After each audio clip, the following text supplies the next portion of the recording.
sports fans around this big, beautiful blue marble we call Earth in whatever city you may live in. Welcome to episode 188 of the VWU Sports Podcast. I am, of course, the owner and founder of the bar, Mr. Jacob B. You can call me Jake the Snake, JB. Doesn't matter what you call me. Just don't call me late for dinner. I am being joined, as always, by my co-host and barkeep, first and foremost, Mr. Brandon C. Yeah, it's time to throw out whatever's going on there. So you sound like Haggard shit, but Haggard shit, if the quote a famous video game. Anyways, we're also being joined by the HNIC himself, Mr. C. Carter. We're also being joined by our executive producer, Mr. Jose Blanco, who is deep in the house of torture right now. God, this actually hurts my head when I put it with my headphones on. Ow. Good job, idiot. Also being joined by one of our regulars from the West Coast, Mr. Matty Dangerously. Benchmark International Arena. I heard it's not that worse than the Crypto.com arena. Oh, it could have been worse. We'll be having more regulars coming in later on the show, anyways. But today we got a lot to talk about on this Tuesday edition of the podcast of August 2025. So let's not waste any more time. Let's get this show on the road.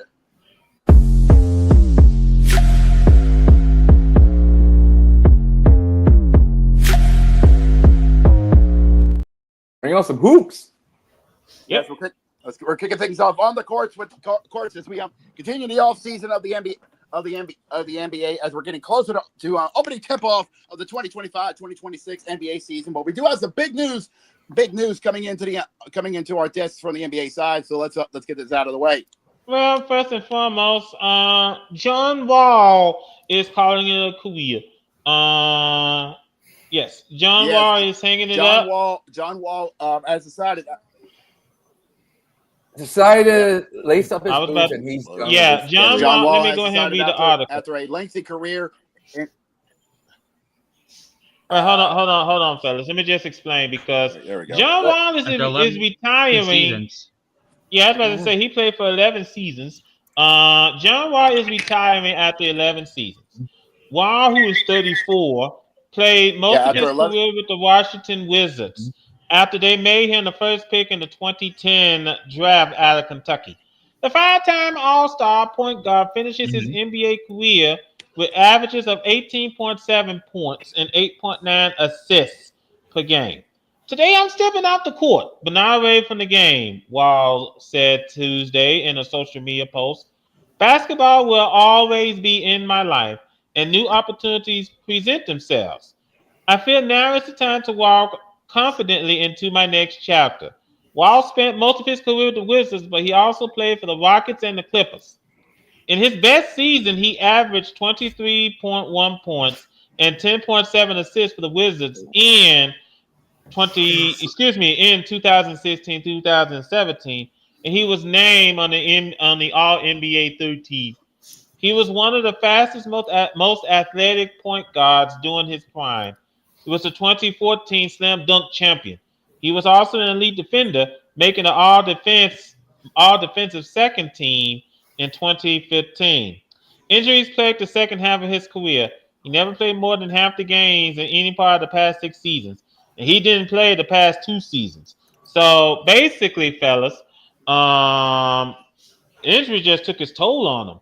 Yep, injuries finally got to the former big man of the Wizards and Rockets. It's a shame that it happened, but unfortunately, like everything says, Father Time with a dash of injuries, we'll get to everybody in the NBA.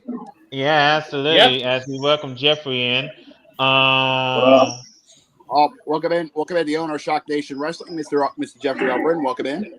Mm-hmm. Hey, I just want to point this out. Hold on, Jim. I also want to point this out now. If someone is into the studio, StreamYard will let you know on the screen. Somebody just entered to the studio. Better let them in. Nice. I just want to bring this up also. Like I said, John Wall had a good career. It's a pity that injury just pretty much cut his career short. Yeah. So you hate to see it. Honestly, you can be big, but that also means you're brittle. Before, and I'll say it again. One of the best. Go ahead. You can be big, but that also means you're brittle. True. It's critical. True. You could And be I've always said done this. or bring on the miracle to turn around from your injuries. I've seen some people like that. Yeah, I've always said John Wall is arguably one of the best, a really good big man. Just saying that he could not get a championship because of the teams he was a part of at that time. You know, the Wizards. Well, they're probably going to still retire his jersey. During his run with the Wizards and the Rockets, he could not. He made it. Yeah. He only made the playoffs when he was in the Wizards. You know, with all that. Didn't he also make the playoffs when he was in Houston? I think he was. I don't remember. I only remember he was in the playoffs with the Wizards. But I just think that let me just go ahead and bring this back on track here, folks. I just think that it's really sad. But hey, you know, he walked out with his head held high. I just wonder what he's gonna do now. I mean, he could possibly either be an assistant or maybe perhaps since you know he could be an analyst for either Amazon or Peacock or maybe go work at ESPN or maybe go to or maybe go work at the Washington Wizards media Scrum? the network media something like that. Yeah, Monument. So probably might go there. You never know. So like we said, wish his career could have been longer. Wish he could have won the championship. It is what it is. It is, yes, indeed. It is what it is in this. 2017 was a heck of a battle he had in the playoffs. Mm-hmm. I remember that one. Most definitely, and honestly, it's a shame that he couldn't that he couldn't get a championship, but it is what it is, and hopefully, his future he gets a chance to lend his expertise in the media world. But we'll see what happens. You know. Mm-hmm. Yep. Now, moving on. First and foremost, we got two sold. First and foremost, start with the Celtics. The Boston Celtics. That was a bit surprising to me because I didn't expect I didn't expect Boston to be up for sale. Honestly. Yeah. This sale just got done. Boston Celtics sale finalized as Bill Chisholm takes over as the owner. Coming in second is not the objective and is not acceptable. Wow. Private equity mogul, Bill Chisholm said Tuesday after taking control of the team from WYC Grossbeck. The ultimate yardstick is winning championships. Wick's got 2, and we're going to get more. And he and I together are going to help drive that. Chisholm leads a group that bid $6.1 billion for the Celtics, a record price for an American professional sports franchise. The NBA unanimously approved the deal last week, and all that was left was for the money to change hands Tuesday, which is what happened. Today. Change hands just today, believe it or not. Chisholm will take hold of majority ownership, 51%, which will come into full control coming in 2028 at a price that could bring the total value up to $7.3 billion. That will be the highest price ever paid for a team in the Big Four in North America. Though a piece of the LA Lakers changed hands this summer at a price that would value the entire franchise at $10 billion. I'm tired of doing everything around here. Jesus. I got my microphone on. Yeah, I just want to point this out that with this new owner, he's still going to keep team president Rich Gotham, general manager Brad Stevens, and coach Joe Mazzoli. So they're going to they're still going to be staying in their jobs.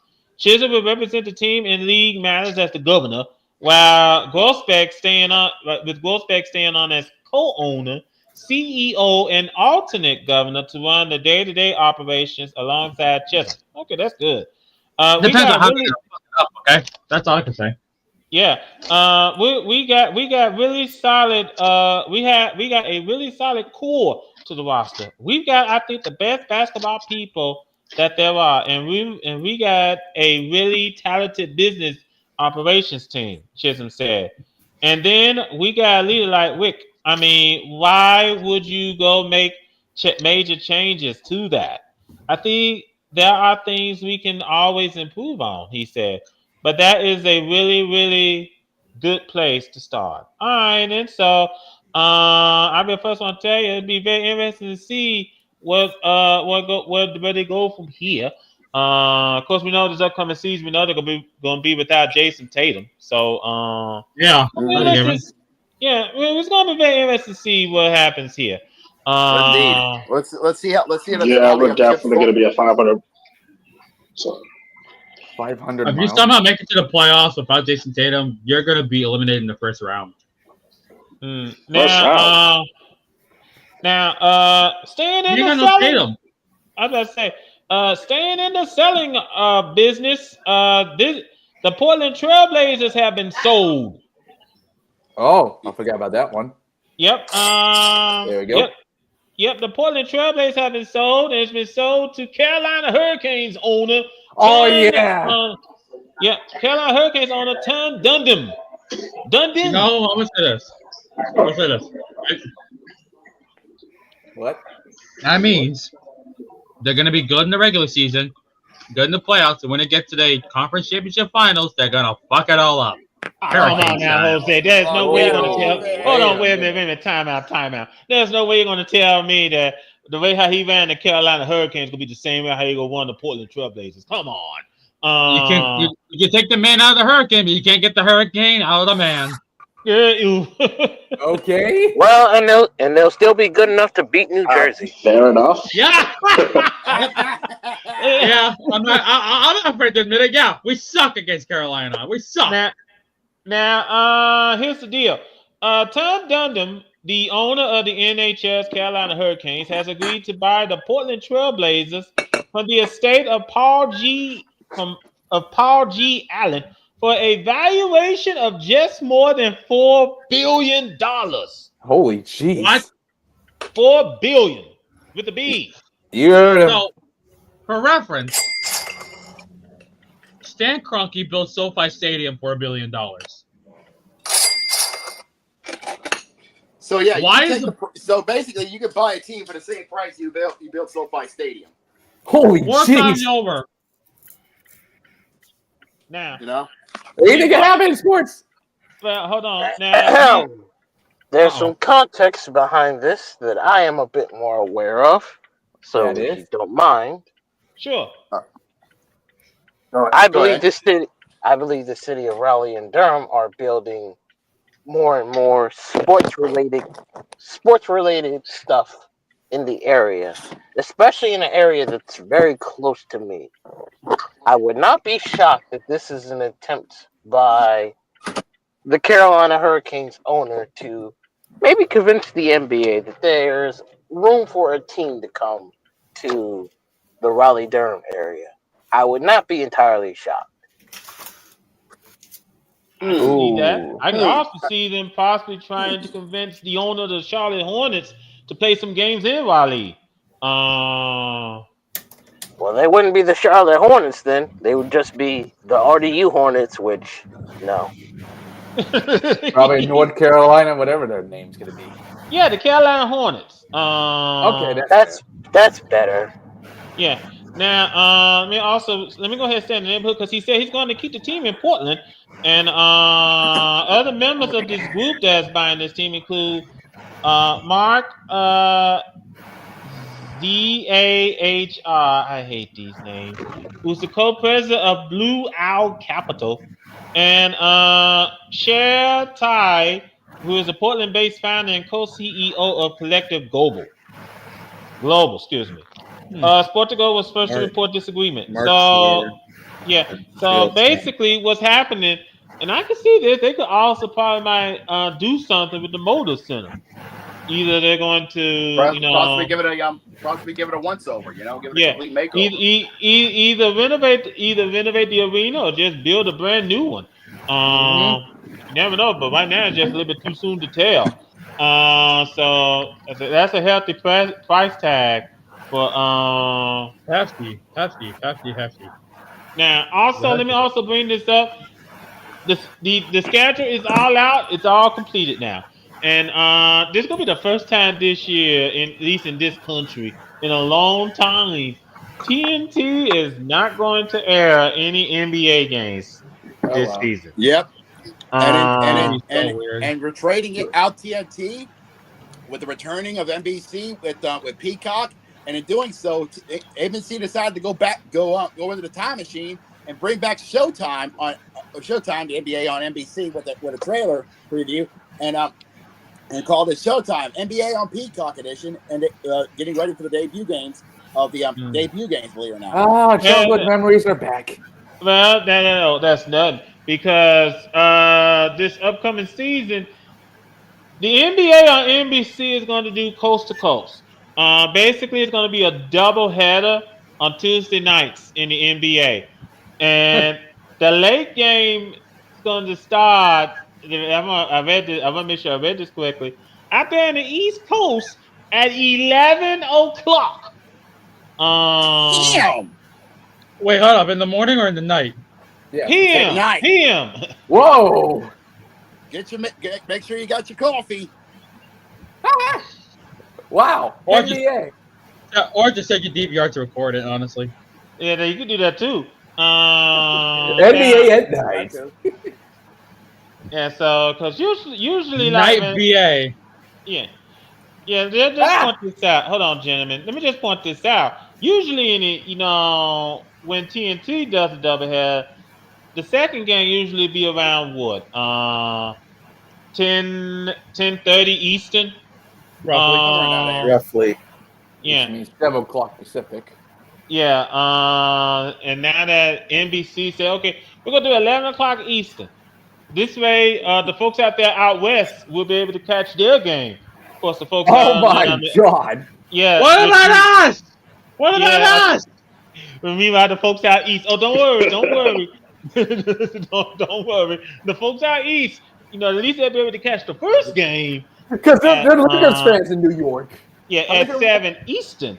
Unless your team is playing the 11 o'clock window, then that's the problem. Your team's playing 11 o'clock window. We're sorry, but overall, I'll be very interested to see how NBC is going to do this because the way how I understood it, it doesn't matter how they're going to do it. It's going to be a fucking nightmare.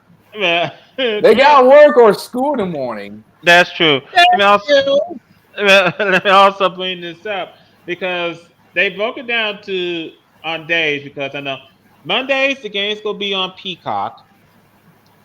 Tuesdays the game's gonna be on NBC and Peacock. Mm-hmm. Wednesdays the game's gonna be on ESPN. Thursdays the game's gonna be on Amazon Prime. Friday. I think they also got Friday too. Amazon Prime. I think Saturday is ABC. And Sunday is ABC and NBC. NBC is going to start airing games after Sunday Night Football, after the NFL season's over. That is not possible. Not possible. It's not possible. It isn't. You know how long an NFL game goes to? Especially if it goes at night? No. They're going to start airing Sunday Night Basketball after the NFL season. Okay. Okay, that's fair. Mm-hmm. Yeah. They're going to do it after the NFL season. After the NFL season is over, that's when they're going to start airing Sunday Night Basketball on NBC. It's still diabolical when you had to play a basketball game at 10 p.m. or 11 p.m. at night in Eastern time, which is ridiculous. Exactly. It doesn't make any fucking sense. Yeah, it doesn't. It doesn't. It doesn't. NBA still being NBA. Yeah, it doesn't. But there's money to be made. Hold on. Hold on. Wait a minute. Yeah, but speaking of money to be made, I don't know if I'm gonna keep on doing this. We got the annual NBA Cup. Yeah. No, hell no. I think for everyone's sake, we should skip that and move on. I agree. Well, I think that's kind of bad. Only because we got a lawsuit. It's been over 2 years and no one gives a fuck about it. Okay. Exactly. All right, then, Brandon. Who's going to court? NBA Cup Garden. Carry on. An ex-mascot for the Denver Nuggets is suing the team for wrongful termination discrimination for after undergoing hip surgery. Ooh. So someone who was wearing so wait a minute. So someone hold on, wait a minute. So someone who was wearing the Rocky mascot suit is suing the Nuggets. Yeah. I actually have the article. I'm pulling it up right now, believe it or not. All right, let me. Wrong one, Matt. Hold on. While Jacob is looking this up, I think. Judge Davis, come on in. I know to you I may look old. Hope this statement ain't too bold, but here comes the judge. Here comes the judge. Here comes the judge. Here comes the judge. Here comes the judge. I gotta find that. Time for you guys to be the judge. Anyway, I got you, Jacob. So here's what it is. This is coming from Yahoo Sports. So Drake Solomon, who previously worked as Rocky, filed a lawsuit against the Nuggets' parent company, Kroenke Sports and Entertainment, in the Denver District Court on last Wednesday. Solomon alleges he was wrongfully terminated after undergoing a hip replacement surgery during the 2023-2024 season, according to Denverite. 22-23. No, it's 23-24. Anyways, the lawsuit reportedly claims that the Nuggets violated nearly every provision of Colorado's Protecting Opportunities and Workers' Rights Act, and seeks to become a class action lawsuit to include other KSE employees, requesting monetary damages on behalf of Solomon and other plaintiffs. Solomon's former supervisor is also named as defendants per USA Today.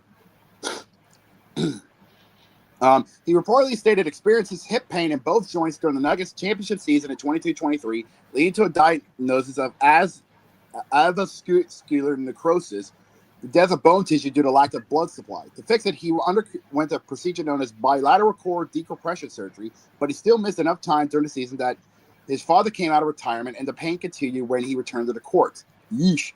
The next option was reportedly a total hip replacement surgery before he went under the knife at 24. Solomon claims that his supervisors told him they will be holding tryouts for the role of Rocky. He said he was unreliable due to his medical history. Ooh, that hurts. That's not good. He told Denverite, and I quote, "They said I burned the last time, and that they didn't want to bank on the second surgery working out." Drake said. They were like, "We don't know if it's going to work out this time because the first time it didn't work out." End quote. Another quote. I didn't get any kind of welcoming back, not that I needed it, but my higher-ups wouldn't even look at me or talk to me when we all worked in the same office. And it wasn't until finally they talked to me when, it was time to talk about having tryouts. So that was pretty tough. End quote. Wow. But what a horrible way of finding out that you've been replaced. I just want to point out what a horrible way of finding. Crazy. Now let me go ahead and let me just first off bring this up. I had to step away from my keyboard for a second because there's an ambulance here in my building and someone's about to make their way on out to the hospital. That's how come that's how come I was a little bit distracted. But let's go ahead and go switch from the NBA to the WNBA. Oh dear. And something, I'm pretty sure Cody is somewhere listening. Is there anything? Well, first of all, I'm pretty sure Cody is somewhere listening, but the She-Devil is really, really causing havoc for Indy. Because checking into General Hospital, Sophie Cunningham is going to be out for the remainder of the season due to a knee injury. Ouch. She's out for the. As a matter of fact, hold on, Jacob. As a matter of fact, it's an MCL tear. No. Oof, that's worse. Yep. So, and she suffered the injury in Sunday's game against the Sun. Yeah. She is the third Fever guard to go down with a season-ending injury in the past 2 weeks. Ari McDonald, she suffered a broken bone in her foot. And Sydney Colson, she suffered an ACL tear. Both of them were lost for the year after getting hurt in the same game. And Caitlin Clark remained sidelined indefinitely due to a right groin. as she has been for the past month. Oh, geez. And the Fever also announced that they signed Shea Petty to a 7-day hardship contract and released Kyra Lambert. In her first season in Indiana after getting traded from Phoenix, Cunningham is averaging 8.6 points and 3.5 rebounds while making 13 stars. She is expected to make a full recovery from the injury, the team said. Oh, geez. So the Fever, they're at 19 and 16. They're in sixth place in the standings. They're trying to maintain their position with less than a month left to go until the postseason. Jeez, this is devastating. Safe to say, if they make the playoffs, they're gonna make it in there with duct tape and prayers. Yeah, they ain't gonna be staying there too long either. Hoping for a miracle. Yeah, so they're gonna need. It's gonna be through the power of friendship, duct tape, and hope. Now, don't forget the super glue. Now, also, let me go ahead and bring it. Well, hold on, Jimmy. Let me also bring this in because the Sun. Remember that sale we spoke about the Sun being sold for $3.5 million? Yeah. Unfortunately, there is no. Yeah, about that. Yeah, I got some news on it. It says the Sun ownership intends to present multiple options to the WNBA as it looks to salvage what would have been a record-breaking $325 million franchise sale. Sources with knowledge of the situation told ESPN. The Mohegan Tribe, which has owned the franchise since buying and relocating the Orlando Miracle back in 2003, is seeking clarity on the league's desired path forward for the organization. Sources said, after an agreement to sell the team to a group led by former Boston Celtics minority owner Steve Paglusa, was met with resistance from the league office. Wow.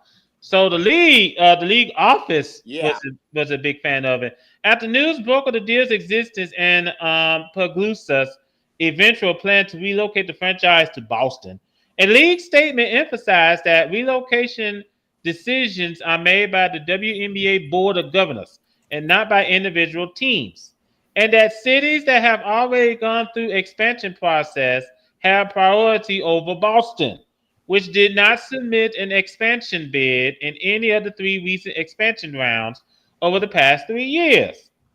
Among the Mohegan Tribe's likely proposed to the league, according to sources,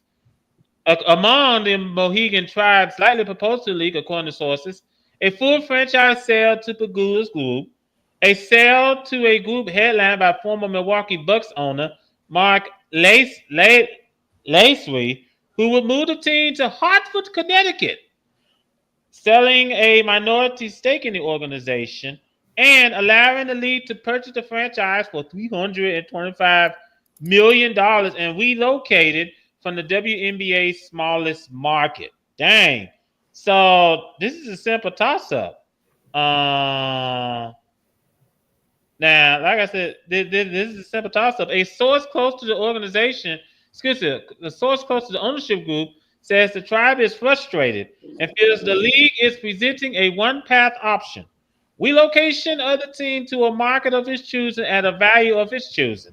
The league in recent weeks offered to purchase the Sun for $250 million and not charge the buyer an additional relocation fee, which would allow the league to facilitate a sale to one of its preferred expansion cities, according to sources. That offer was presented before Pagula's bid of $325 million was reported on August the 2nd. Okay, then, so the Mohegan Tribe is trying to get some clarity on how they want this to be done. Now, if I'm the WNBA, what I would do, find an owner that would do a good job. If he wants to move the team to Boston, let him. Even though both Boston and Hartford, they are bigger markets than where Connecticut is now. The Sun are now. So it's very interesting. Be very interested to see a major pro sports team back in Hartford for the first time since the Hartford Whalers, or way back when.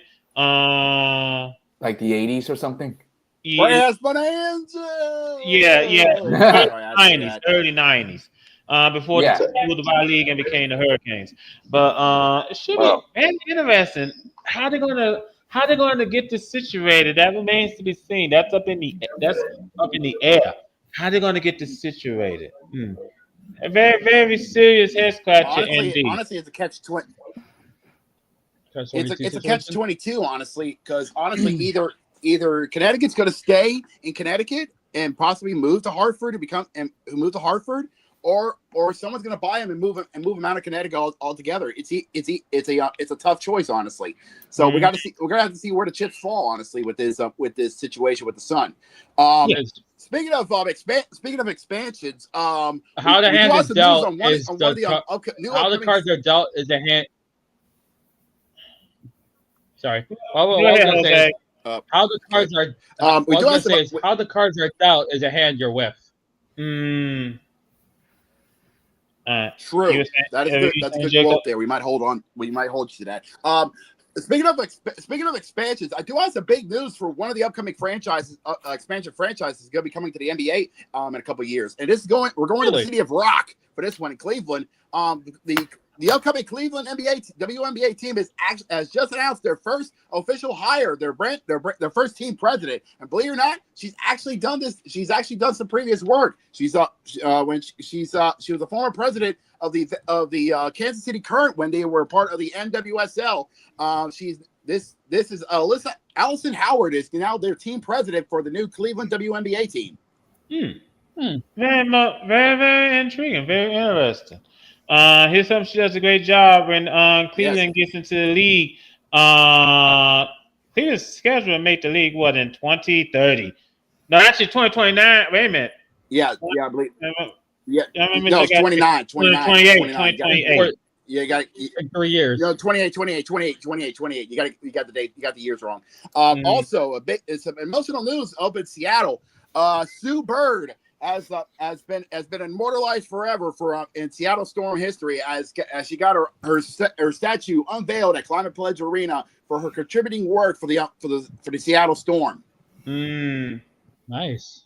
Yeah, she deserves. I mean, she did win a couple of championships in Seattle, so she deserves that honor. Let's go ahead on out to the games tonight, and we got to do it in a quickie. First and foremost, over at Barclays Center. Yeah, over at the Barclays Center. We got the top two teams in the league on do battle on NBA TV. We got the Lynx and the Liberty. Yeah, not really. Actually, not the second place goes to the Atlanta Dream. Yeah, the Lynx are no longer the top team in the. The Liberty is not the top team in the league. The Liberty is no longer the top team in the league anymore. That changed. They are now the second team. They've lost that. They lost that advantage. I'll rephrase then. But the Lynx are going. Time out. I'll rephrase then. We have a rematch of the WNBA of last year's WNBA Finals. Yep, that's a strong one. Now, also coming up later on this evening. Also coming up later on this evening. Hold on, Jacob. With each other. Later on this evening at the Care First Arena. Over the Care First Arena, we got the Sun and the Mystics later on this evening. So that should be a very intriguing game. Yep. Hold on, time out. I also want to bring this up. I have no idea how the Sun are going to concentrate on what's left of this season. Consider the ownership question is still up in the air. Yeah. I don't know how in the world they're going to concentrate on finishing this season. Yeah. Well, there's only one way to go from here, right? Downhill. Nowhere but up, honestly. If everything you can't go anywhere lower than rock bottom. I'll give them that. But coming up at 8 o'clock. No, hold on. No. Stop. Do you not remember what the tree says? Never say you've hit rock bottom. You could only go deeper from there. Yeah, fair enough. You got a point. Anyways, Anyways, coming up at 8:00 over at the Wintrust Now Arena, the Chicago Sky is going to go head to head with the Storm of Seattle. Seattle's still trying to hang on to the eighth seed in the playoffs, as Los Angeles is a half a game right behind them. Come on, LA girls. Hold on, wait a minute. Let me just bring this up. They are. It's the Wintrust Arena, Jacob. Not Wintrust Now. It's just Wintrust Arena. There's a separate arena called the Now Arena in Chicago. Okay. Yeah, there's a difference. Okay. Thank you. Then we got a double. Then we got a double whammy at 10:00 for our boys. Starting off on Amazon Prime. Over in San Francisco. I don't know where it's going to be played because they didn't tell us. It's the Chase Center. The home of the Warriors. Oh, they're playing at the Chase Center.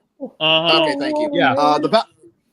Thank you. The Golden State Valkyries is going to go head to head with the Mercury of Phoenix. Both teams are looking to try to stay in their respective seats in the playoffs in the playoffs here tonight. Yeah, let me just bring this up. The Valkyries are not your average expansion team. 18 they're fighting with fire. No, they're showing. They got something going on over in the Bay Area. I'll tell you that much. Yeah. Meanwhile, over at Las Vegas at the Michelob Ultra Arena, this game probably might get you very interested in seeing either that or it's gonna make you want to drink. We got the Dream and the Aces. Actually, that's an interesting game. Hold on. Can I we got another heavyweight. We possibly might have another heavyweight title fight in the main event slot at the Michelob Ultra Arena. Yep. I don't know why I said trust. My brain is weird. The Aces and the Dream doing battle, but the Dream second with the 2 seed and the Aces with the 5 seed. But this could be a big monumental matchup as we're getting close to September. Mm-hmm. One other thing. Go ahead, Jose. Excuse me. The Aces are on a 7-game win streak. The last 10 games, 9-1. Oof. Yeah. And here's the thing. Yeah, they won. They won 9 of the last 10 games. Here's the crazy thing, right? Asia Wilson and Joel Lloyd are basically they're practically fueling the Aces since the last season's turnaround. Less than a month ago, they lost 53 points in the second largest defeat to the Minnesota Lynx. Yeah, but not a full house yet. Yeah. Let me also bring this up, fellas. First and foremost, I wish Evan does videos for WNBA, but he doesn't. Minnesota Lynx, they're on their way to the playoffs. And the Connecticut Sun, they're on their way to they're waiting on an Uber.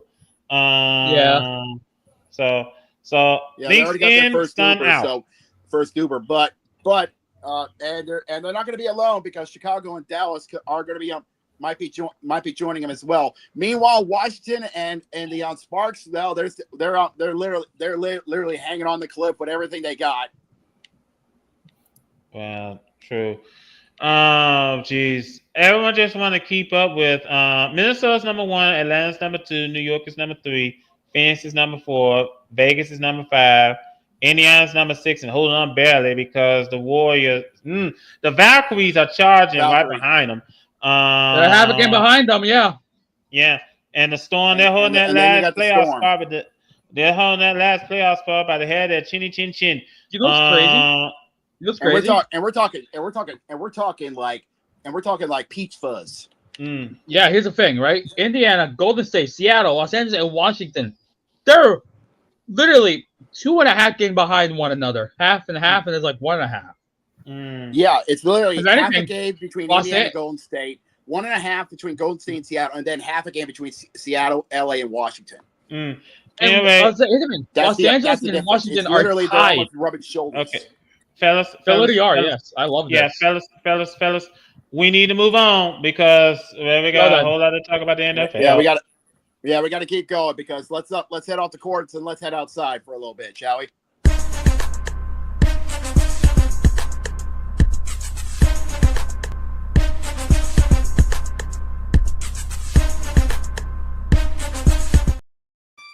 This is gonna be fun. Game begin. And since we're in the neighborhood, because we want to live. Can we get to the cold snooze, please? Order. since we're in the neighborhood, might as well go ahead and bring this up Order because in the we've been here court. for a while. Hee haw, you stupid motherfucker. Are you dumb? Now, So, gentlemen, first and foremost, let me go ahead and bring this up. The Browns have named their starting quarterback for week 1. Yeah. Who is it? Yeah. Joe Flacco. Joe Flacco. Not surprised there. I mean, to be honest, it's actually wait. Deshaun is still injured, correct? Yeah, he's still. Yeah. Yes. Good. The more he's away, the better. Here's the thing, because the Browns drafted 2 quarterbacks during the draft. Yeah, and they got Kenny Pickens. They drafted 2, and they got. And they got signing Kenny Pickens. Yes. Yeah, they drafted 2 and signed 1 for the free agency. Good Lord. And That's not even true, because they signed another one. Who? Is this the Cleveland Browns? Oh, yeah. Or the Baltimore Ravens? Yeah.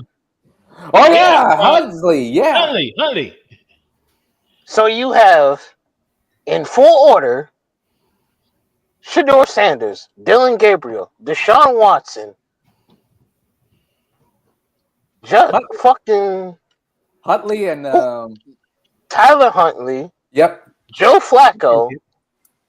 Why? And why do you need that many QBs? Tell that to the Browns. I think I can answer that question because what draft picks? They're gonna waste them. I said future draft picks. Future draft picks? Oh, for what? A team that's been mediocre for the entirety of their run, and they traded out Baker Mayfield for this. Oh, look how I never said it was. Look how good he is. I just said future draft picks. Somebody needs to tell. You know what? Somebody needs to tell the Cleveland Browns. This is the NFL. This ain't Pokemon. What would you should have kept Baker Mayfield? This is not a hard thing to say. He was one of the major reasons you were successful in this decade at one point. You should have kept him. You shouldn't have you should have let him heal, get healthy, take the losing season, and you would have been competitive. But no, you wanted an adult in the room. You wanted Deshaun Watson. And guess what? You got an adult that loves to enter the Robert Kraft, Justin Tucker massage room. You traded Baker Mayfield for that guy. And then you wonder why you're in the dump that you're in. No one takes Cleveland seriously. Not even Cleveland fans take Cleveland seriously. The best thing you got is a potentially decent defense. But that's about it. Yep. Congratulations. Welcome to hell. I was thinking about that AC/DC was a but now. No, wait a minute. I have a question. I want this to go small. Are the Cleveland Browns in the dumpster? They've Welcome been to hell. Welcome to hell. I would not go as far as saying that they're monkey trash, but they are in hell. They are in a self-inflicted hell. 25 years of hell. Yes, they're in hell. Yes, they're in the dumpster because they put themselves in the situation. All you had to do was keep one quarterback, and you would have been okay. But instead, you handed him off to Tampa Bay. Congratulations, Tampa Bay. Congratulations, Tampa Bay. You got a good quarterback because Cleveland are stupid. They didn't know how to handle their quarterbacks. Well, just like the Cowboys, any and all future news of the Cleveland Browns are already considered funky trash. Well, here's the thing. I don't think the Browns are funky trash, but they're not the best in the division. Hard to say in comparison to everyone else. Yeah, they're trash.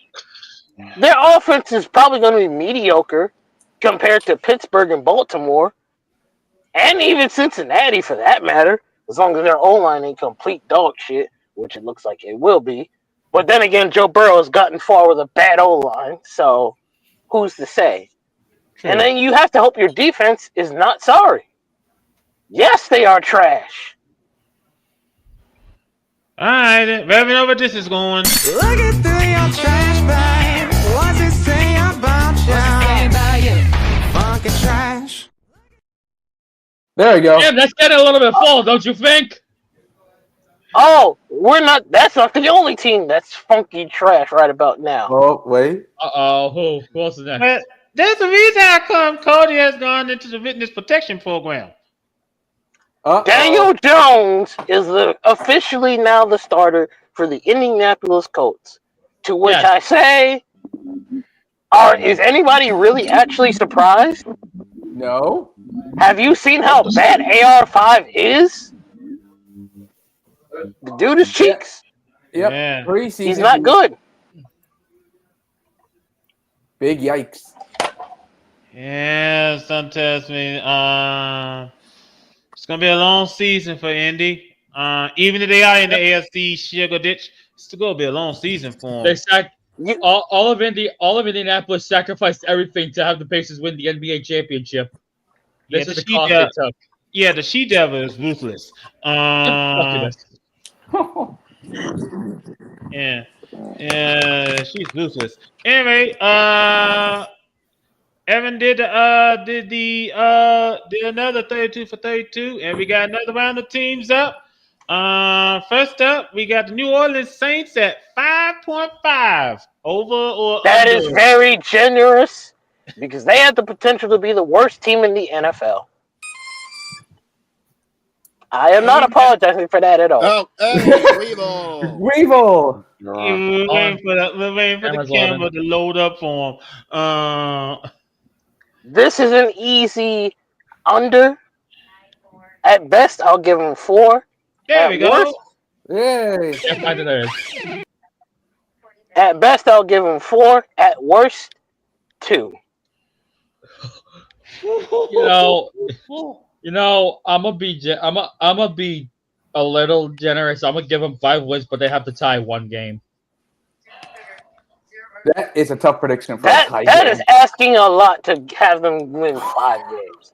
That's asking a lot. They're gonna scrape. Listen, they're only gonna scrape 5 wins, tie 1, and lose the rest. That's it. I think for the Saints, first of all, who's their quarterback? Tyler Spencer. Yeah. Don't you still got Rattler on that team?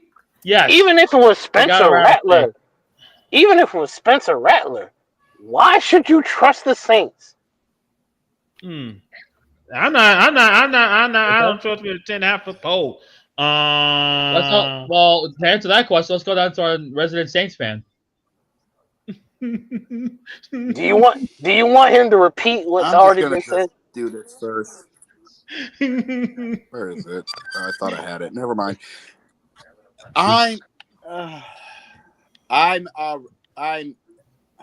Hey, does anybody have a soundboard of somebody popping open a beer?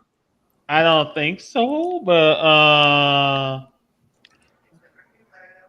no, I don't think so. I might need to get that later. Mood when it comes to these. Here we go. Almost there. Almost there. Oh, jeez. Yeah. So hold on, time out. I just want to point this out. Hold on, time out. Hold on, Jacob. Hold on, Jacob. Hold on, Jacob. Hold on, Jacob. Time out. Jacob, hold on. Okay, thank you for the pour. You don't have to overpour. Yeah, I was going to say. Let me just point this out. I can pretty much imagine whoever's listening to our show, as soon as they hear Matt pouring out a drink, makes them want to run to the bathroom. Yeah. I'm just a bartender, by the way. Yeah, you make it to you, Jacob. You're not supposed to be back here. What the fuck? I'm here to cheer. As I was trying to say. Okay, continue. My prediction is this. I'm taking the under, and I'm saying 2. At best. Really? At best. Nice. Because I will wholeheartedly laugh if we decide to go and become the 3rd team in NFL history to go 0-16. Well, you wouldn't be the 3rd team. You'd be the first team to go 0-17. I was just about to say that. Okay, so at best I say 2. At worst, we make history. Let's see. Okay. Do you still have Nakamura back there in the running department? Kamara? You got Kamara back there? Hey, Kamara. I believe so. I think he's still under contract. So how about it's either two things that are going to happen. Yeah, it's either the Saints don't pay him and they let him walk, or they do pay him, but they're just going to severely cripple him. They just paid him not too long ago. He's still on that team for at least 2 more years. Then I'm going to take the low road. I'm going to say lower. I'm going to say under. I'm going to say the Saints going to get 3 wins. I would say the Saints will go 3-14. Because I know you got players on that football team that ain't gonna like the feeling that they want to be the first team to ever go 0-17. I mean, unless they just don't care. Well, we already know Mickey Loomis doesn't care. So don't get me started on that cunt. It's better for the Saints to actually just suck and go for Archie Manning. Yeah, that is true. That's if he declares for the draft. Yeah, there we go. He will declare for the draft. He's a Manning. Now, if his grandfather had anything to say about it, yeah, his grandfather can say all he wants, but again, he's a Manning. True. And if his other family members have something to say about it, he'll go. All right, then. His granddad could. The original Archie Manning, he was good when he played, but nowadays he could shove it up his ass. Oh wow! Okay then. Make it sound like what he does all day is just go outside and yells at the cloud, not swerve. To be fair, he'd be a better QB than anybody in the Saints QB room right about now. Moving on. We got the Arizona Cardinals at 8.5. That's a little too high. Yeah. Exactly. Vegas, you need to sit down. That division is way too that division is also a bit tough to call. So maybe not all that crazy. I'll go a little under and say 7. Yeah, I'm gonna agree with Jamal and say 7 as well. I'm not gonna say 8. I say 8 is a little too much. So I'm gonna say 7. It's that division is tough to call. Yeah. Right. Because you would think the Seattle Seahawks could pull this off and win the division. Although I've seen the Seattle Seahawks embarrass themselves a lot. Yeah. That 6-3 game with Chicago. Oh my God. And losing to the Rams and also and then losing to the fucking Giants. Yeah. Why losing to the Giants? Now, will they have the Giants again this season? I don't know. Well, I haven't seen the schedule. I don't think so. Here's staying in that division. We got sorry. Go ahead, Jose. Cardinals. What was it? 8.5? Yeah, 8.5. Yeah. 7.5. I mean, this really depends if here's the thing. This depends if San Francisco is going to be trash this year. If not, it also depends on the Rams. And they might. It depends on the Rams too. Because the Rams are the division winners, so they have to be acknowledged. Yeah, and it also looks like Stetson Bennett might not be trash. Yeah, so is this going to be a bloodbath? Maybe. I don't know. I'm going to say 7 wins. Speaking of San Fran, 10.5 is what they're saying. No, that's too high. That's too high. That's too high. I'm going 8. I would also go 8. I will also go 8. Yeah, I'm gonna go 8. The only reason why is because they're slowly going to go into cap hell, right? No, that's the only reason. Yeah, so this is either do or die for them. Is waiting for them. Yeah, I don't think it's as do or die as people were really hyping it up to be. You forget that Brock Purdy adjusted his contract to prepare for something like that. They're not in cap hell as much as people think they are. If anything, they're in a better position than people would care to admit right now. Especially if they get someone like Micah Parsons. Okay, yeah, now we're talking. Because just remember, Robert Saleh is back managing the defense, which they didn't have before. And if he has any motivation behind his bones, he's going to make sure they get back into the playoffs again. So, yes. Toss-up. That entire division is a toss-up. Yeah, let me just go ahead and bring this up because San Fran is a Jekyll and Hyde team. Because something like that. When they're healthy, they're dangerous. When they're injured, they're shit records. But when they're injured, it's like they're back to where'd they go? Yeah. Although hit and miss, basically. Although they have the best chance of winning because they're.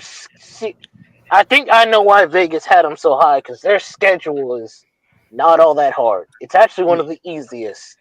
Yeah, true. Their strength of schedule is a little on the soft. Their strength of schedule is a little on the soft side. So 10 wins is possible. Yeah, I'm checking out. I'm checking out the schedule for the 49ers here.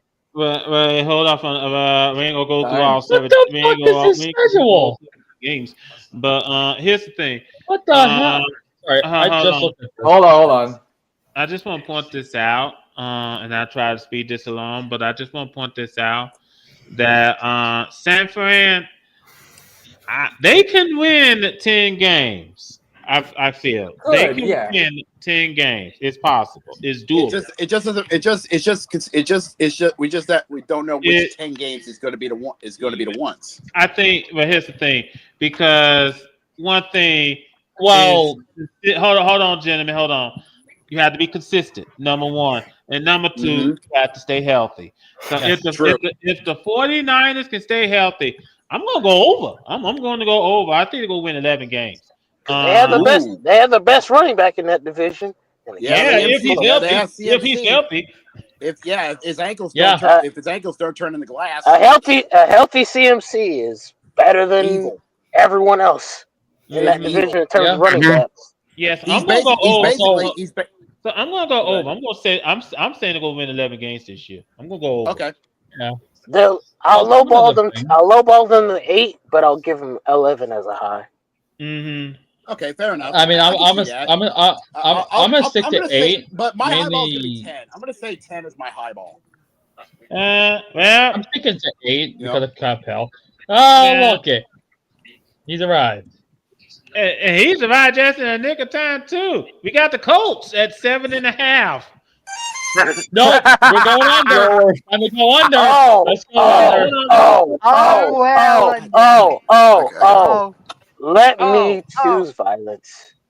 Everybody be quiet. Let him talk. Let him cook. Hey, Cody. How's your Colts doing, buddy? You got Daniel Jones as the starter now. Shut. Must be lovely. Fuck. No. I ain't shutting nothing up. I'm going to enjoy all of this chaos that's about to come with this team because the Colts are an under. I don't think you're winning 7 games. At best, I'll give you 5. Because why should anybody trust Daniel Jones? Then again, why should anybody trust AR? You guys have a god-awful QB room with a QB carousel that's equally as sad as the Browns. Maybe y'all should trade for George Sanders. Maybe he's actually saving you guys. But then again, Dion might just tell him, nah, don't go to Indy. You know they can't keep a good QB to save their lives. Andrew Luck would tell you firsthand. What a sorry team. And you took away 2 Super Bowls from us. So eat a dick. 5 wins at the highest. I'm gonna go one more than Jamal. I'm gonna say 6, but you're gonna have to tie 1 game. I'm not even giving them the luxury of tying a game. Cheats. Why not? Cheats. They're asked to be a tie, but they're not asked they're asked to lose, but they're not asked to tie. That's it. Well, let me jump in. Because number one about the Colts is number one. The AFC sugar ditch continues to be a head scratcher here of a division. And I'm pretty sure if you're the Colts, I mean, honestly, hold on, Richardson, boy, let's be honest. I said at this point, Richardson is damaged goods at this point. I didn't expect to be damaged goods this early, but oh good. Oh look, another Andrew Luck situation. How fucking lucky? No. Don't you ever compare AR to Andrew Luck. Andrew Luck was a good quarterback. AR is trash. Yeah. Don't ever put them in the same conversation ever again. Yeah. Don't disrespect Andrew Luck. Yeah, let's be honest. Hold on, give me a sec. Jose, to be fair, it was Jim Irsay that screwed Andrew Luck over when he refused to build a line. And that if there was a line with Andrew Luck, they would have actually had won a Super Bowl or two, and maybe proper Super Bowls. And maybe Andrew Luck would have gotten more credit other than Indianapolis taking a shit on him when he decided he wanted to retire to keep himself healthy. Mm-hmm. Now back to this one. I'm going to have to say I'm going to go take the under. I see this team winning 5 games. And I would not be surprised if they finish dead last in the AFC sugar ditch. I would not be surprised if that happens. They actually have the potential to finish third, considering if the Jaguars aren't complete cheeks. Yeah, that's actually possible. It is. And the only good team out of that South is Houston. Yep. Well, actually, you know what? Yeah, I'll say Houston because they did. I mean, yeah, they're good. Mm-hmm. Yeah, they're the only good team. They're the only good team in the AFC South. That's it. You know, Hagera, you should know if Houston is good or not. They did beat the shit out of you in the playoffs. Yeah, in the playoffs, only 1 touchdown for the Chargers, which is embarrassing. And Justin Herbert threw 4 interceptions. 4 interceptions. And yet Lamar Jackson gets the playoff choker allegations. Whoa, let's not go too far with Lamar over Houston. Yeah, hold on, gentlemen. Hold on, gentlemen, before we bring up the next team. Hey, look, hold on, Carter, before you start. All I'm going to say is, at least when Mark Andrews dropped that ball, that was because we did it to ourselves. Yeah. When Herbert threw 4 interceptions, he did it to you guys. Whatever. I know who showed up, and it wasn't Justin Herbert. Yeah. I just want to point. Well, look at it this way, Matt. Justin Herbert screwed you over. He didn't even need to use a dildo to do it. Oh my God! What the fuck? Hey, look. Maybe one of those green dildos can hit the Chargers, and maybe they can actually win something for once. Okay. Can we get a technical difficulties out here? Let's 1 second. Time out. Let's let Cody, speak about it. Want to talk about it, Cody? We can't hear you. Uh-oh. I don't think he wants to talk about it. His mic is collapsing, much like his team season. Not. Fuck off. Do you really need to be a salty bitch today? I believe that's the only way he can cope with this shit. He's being salty. All right. Hey, look. Unless he has something going on IRL. Hey, look. At least you'll have Jacob to join you in the salt mine. So. You want to serve up a drink, pal? We live by the salt. We die by the salt. My salt don't come until the playoffs for me. So Jose, I'm good. I'll talk about something maybe after the NFL sports under and over thing. Okay. He actually learned timing. All right, okay, next Jose, team. All right. I hope you have the video I sent you. What video now? Well, he did say after the NFL. He did say after the NFL. Just keep talking. No, after the NFL over and under thing. He did.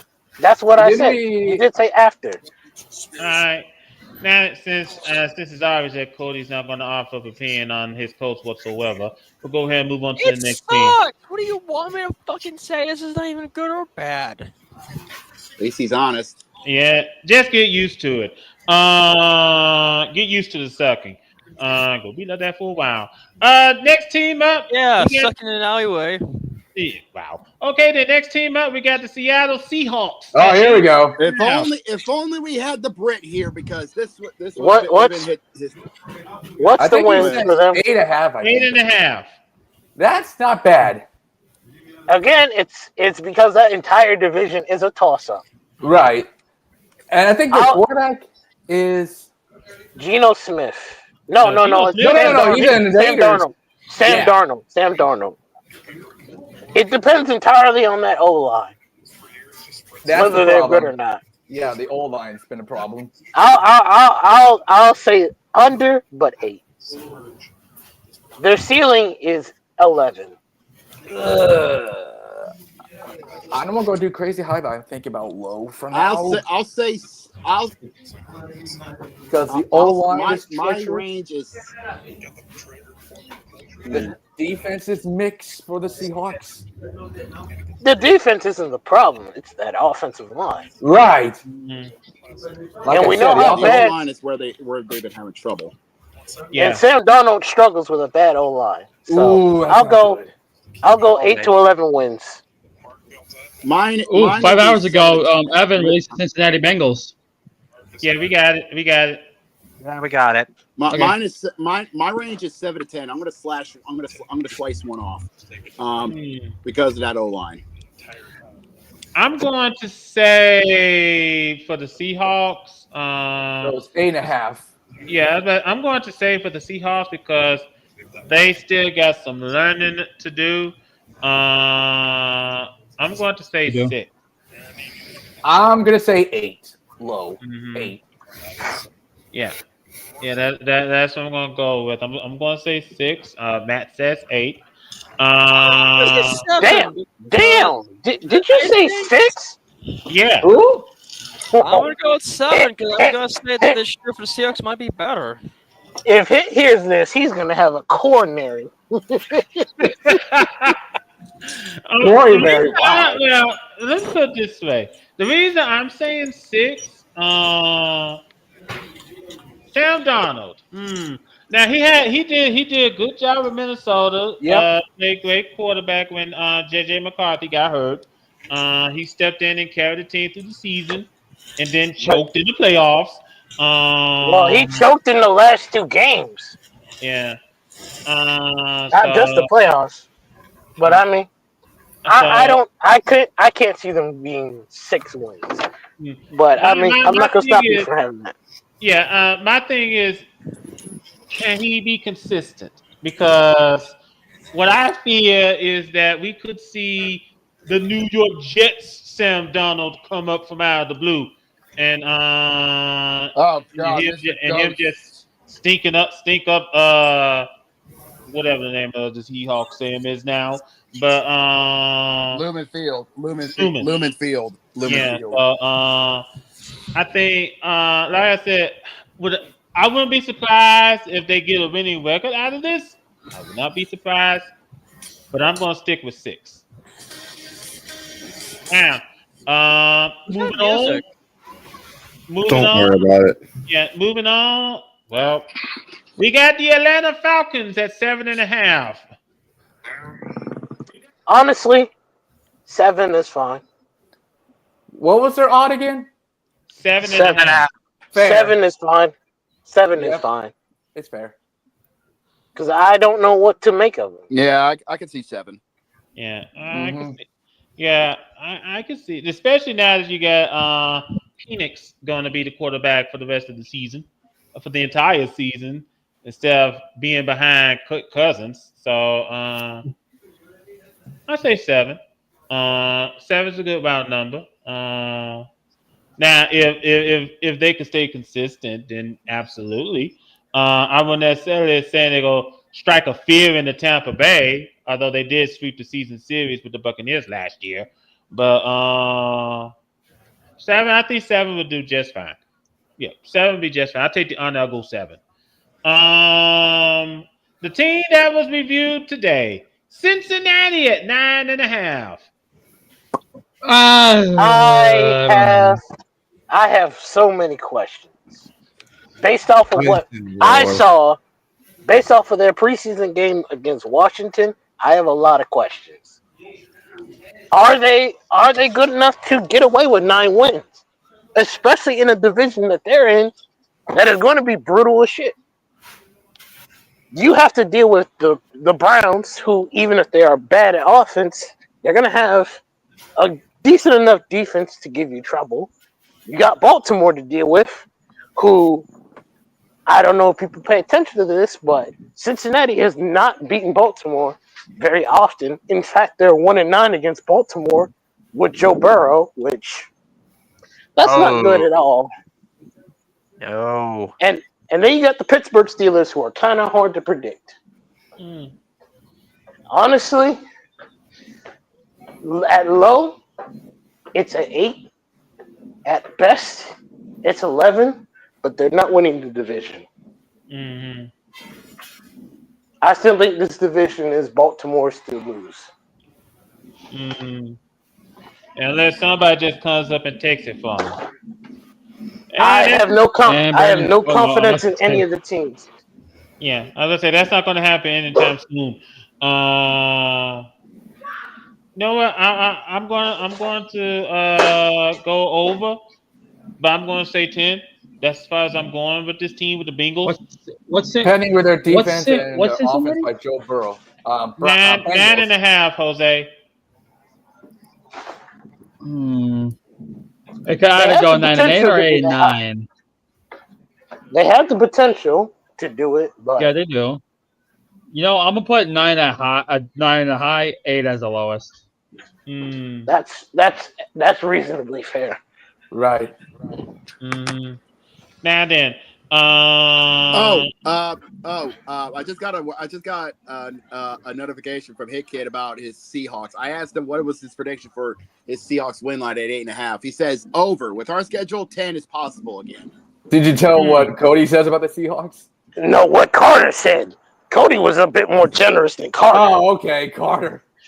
I'll be looking forward to him. I'll be looking forward to him roasting me on the next edition of our podcast. Yep. I mean, to be fair, you could always counter by just saying we didn't lose to the Giants. Wait, Carter, can I talk about something? Yes, nothing about that one. I brought this up to Jose, and I want to put this up to Brian too. Your areas, Jose is New Jersey. Yep. His area has. Both of them are in New Jersey. No. It's definitely Wax. The NFL and McDonald's have teamed up to make exclusively for Jose's area the Jets meal. I live in New Jersey too, dummy. Yeah, he was. Yeah, he was. Yeah, Brandley's in Jersey too. But also, hold on. They made a Jets meal. I'm not kidding. Yes, I can tell you the contents. It comes with 2 cheeseburgers, 2 medium fries, and a 20-piece McNuggets to share. So basically, to any Jets fans, they can actually eat their sorrows away. Yay! Well, hold on, time out. I just want to point. I mean, it's genius marketing because depression. Yeah, I just want to point this out. I wonder what's going to be the Colts meal. It's going to be soggy. Exactly what I'm thinking. No, I know what the Colts meal should be. That Wednesday meal at Wendy's. It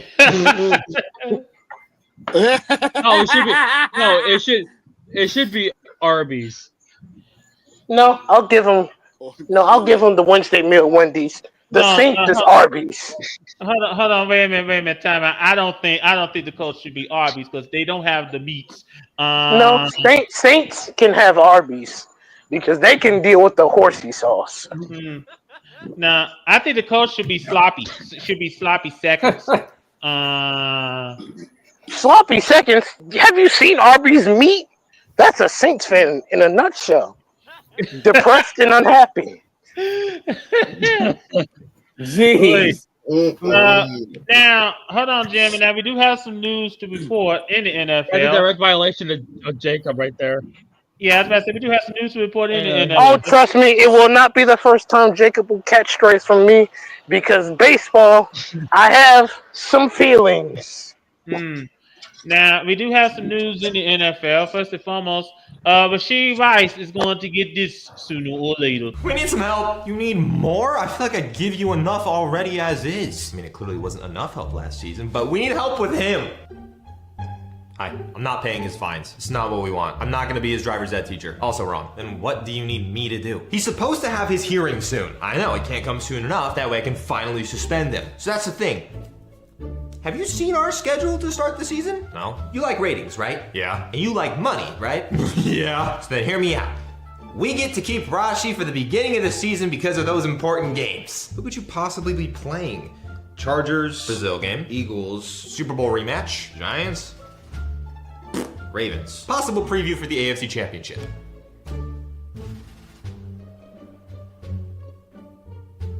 Does this mean I can have my car back? No!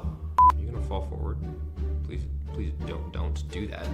Lefty loosey, righty tighty. I'm turning it right, I'm pretty sure. I'm a grown man. How do I not know that? Okay. I think we're good. Okay. And I needed to be tilted down lower anyways. Come on, Cameron, do your job. Does that mean I get to keep my card? No! Camera editing. So Rashid Browns and the Saints. So Rashid Rice may get to play a few NFL games before any possible legal ramifications may be. Yep. In another case of the NFL's discipline kind of being lacking, or the justice system being lacking, whichever way you want to put it. I'd say both.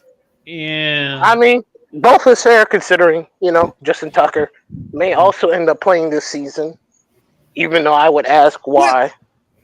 With who? With who? Who would want him? He's still a free agent. agent. Do you know how many teams would be desperate enough to hire Justin Tucker? If he could still kick balls, absolutely. Because every team does need a kicker. Well, I mean, his ball should have been kicked a long time ago, but... Beat me to it, dude. Beat me to it. All right. We got one more. Hold on. Cleveland, how's your quarterback situation going? Everything's fine. Joe's starting week 1. Everything's fine. Oh, yeah, because that's what people are saying when things are, in fact, going fine. Oh, shut up, New Orleans. You know that you'd kill for my quarterback room right now. Seriously? Oh, easily. Straight murder. It can't be that bad. I've got a geriatric rookie. I'm 26. A snake. Oh, Rattler. And Flynn Rider. It's all about the smolder. Could be worse. No. It literally could not. Yeah, you're right. But Indy also has a hard choice. Yeah, I've got the choice between one guy who's available 10% of the time and another guy who's inconsistent 100% of the time. I mean, they're both inconsistent 100% of the time. I hear you guys are frustrated with you. We don't want Kirk. I hate you guys. All right, well, I got to go wake up Joe from his afternoon nap. I've got to go check in on Anthony's rehab. I got to take my antidepressants. Any chance you have extras? Also curious? No, but I will refer you guys to my therapist. It's all about the smolder. I hate myself for oh man, okay. It's all about the smolder.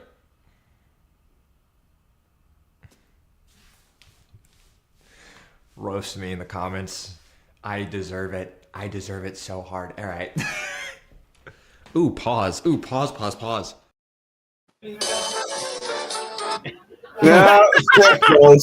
Hey, Saints fans. Saints fans, don't worry. If you're stocking up antidepressants, some people will be saying that you're getting a discount. So yay. Yeah, boy. All right, then. Cody, what CMC you want to talk about?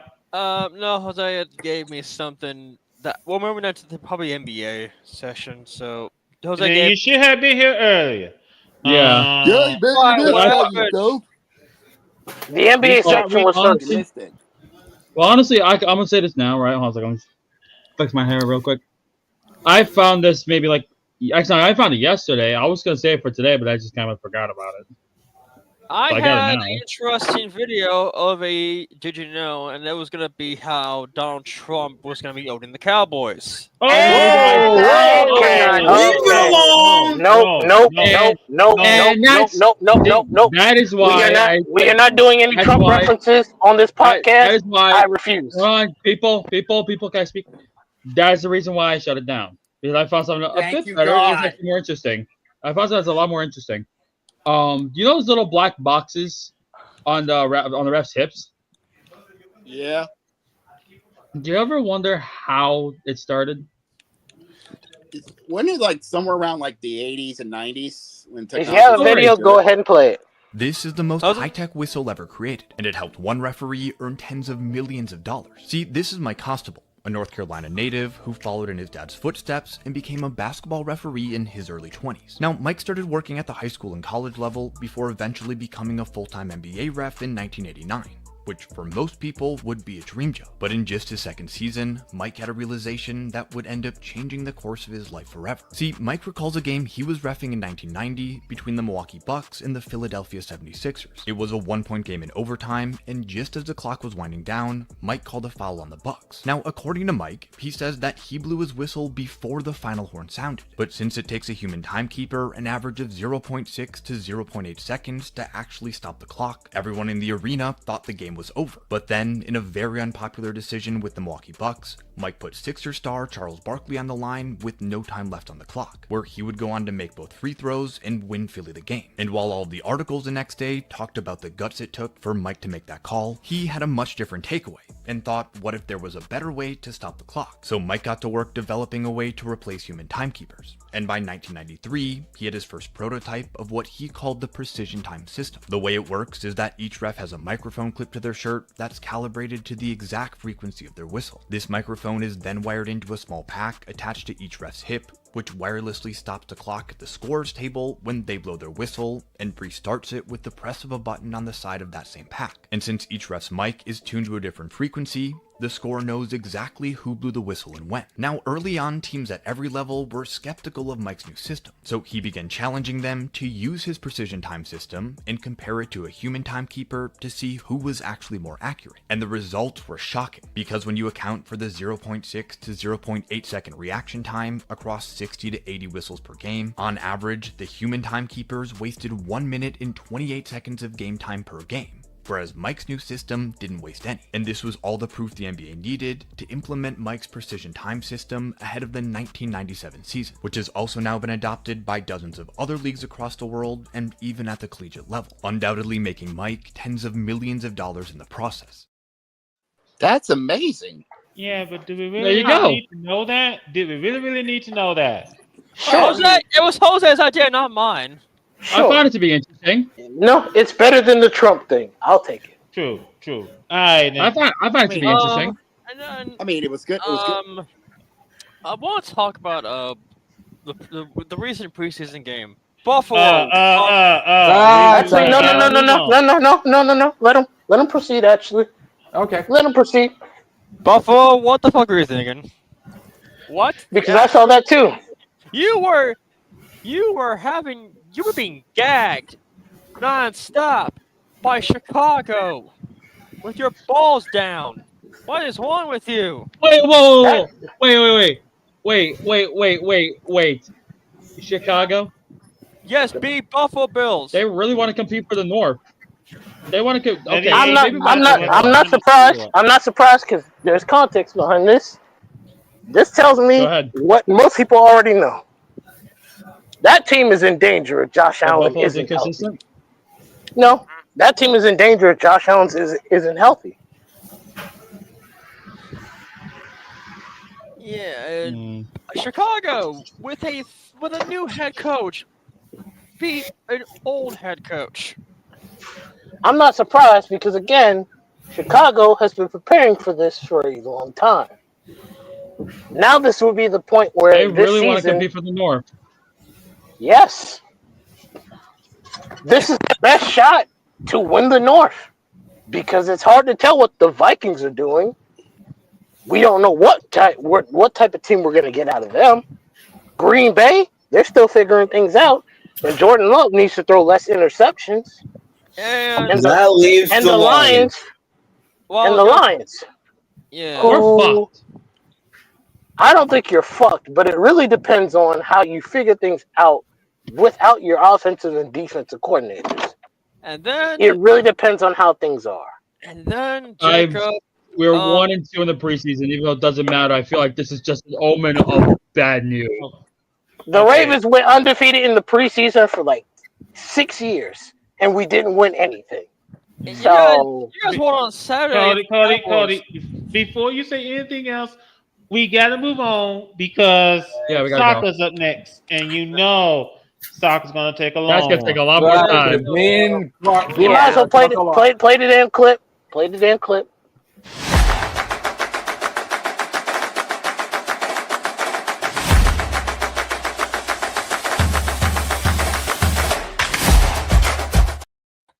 Welcome to soccer. Has returned. The Premier League has returned. And Do we really? Hold on, wait. Do we really need to hear Rule Britannica? Yeah. Yes, we do. Yeah, who's playing? That was Jose. It was all Jose. Why do you keep thinking it's Jose? Go ahead, girl. Anyways, yes, the Premier League made its grand return on Friday. Let's talk about match day 1, shall we, Gurok? Yes, the first. So let's talk. The Friday one. We started off on the Friday, a 4-2 win for Liverpool over Bournemouth in a match that had our. Well, I think you should play the clip because we have a brand new contestant on. Hee-haw, you stupid motherfucker. Are you dumb? Yes. That wasn't the clip I was asking for, but close enough. What was that? Oh, wait. You talking about fuck around? So. Yes. Fuck around. Go.